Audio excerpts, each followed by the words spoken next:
Hi అండి, అందరికీ నమస్కారం. Welcome to our channel.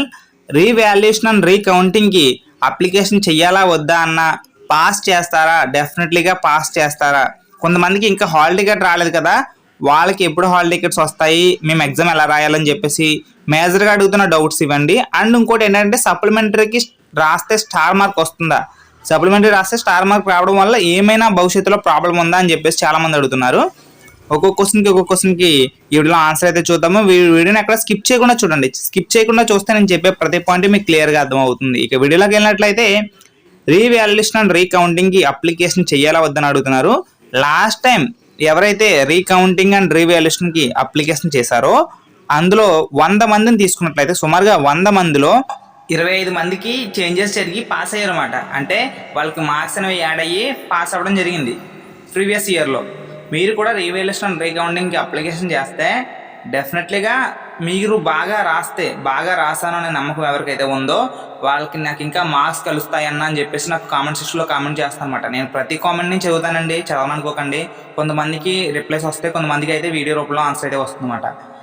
ఎవరైతే అలా బాగా రాశాను బ్రో, నేను సూపర్ రాశాను అంటున్నారో వాళ్ళు డెఫినెట్లీగా రీకౌంటింగ్ అండ్ రీవాల్యుయేషన్కి అప్లికేషన్ చేయండి. దీనివల్ల మీకు పోయేదేం లేదు, మహా అయితే ఒక 300-400 పోతాయి అంతే. అండ్ రీకౌంటింగ్ మాత్రం కొద్దిగా ఎక్కువ ఫీజు అనేది ఉంటుంది, ఎందుకంటే మీకు వాళ్ళు మీకు సెండ్ అంటే మీ కాపీ మీకు సెండ్ చేస్తారన్నమాట. సో అందుకే ఎక్కువ అవుతుంది.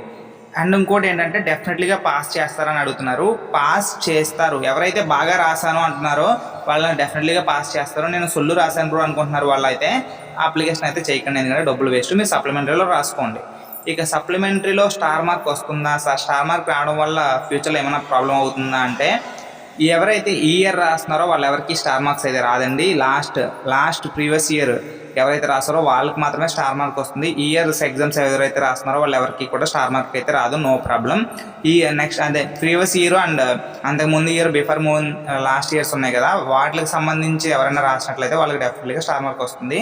స్టార్ మార్క్ రావడం వల్ల ఎటువంటి ప్రాబ్లం లేదు. ఒకవేళ స్టార్ మార్క్ వచ్చిందంటే దాని అర్థం ఏంటంటే మీరు ఎగ్జామ్ ఒకసారి, రెండోసారి రాశారు, మూడోసారి రాశారని చెప్పేసి ఎన్నిసార్లు రాస్తే అన్ని స్టార్లు అలా యాడ్ అవుతూ ఉంటాయి అన్నమాట. సో అది రావడం వల్ల ప్రాబ్లం ఏం లేదు. స్కిల్ అనేది మీ దగ్గర ఉంటే మిమ్మల్ని ఎవడే ఆపేది లేదు.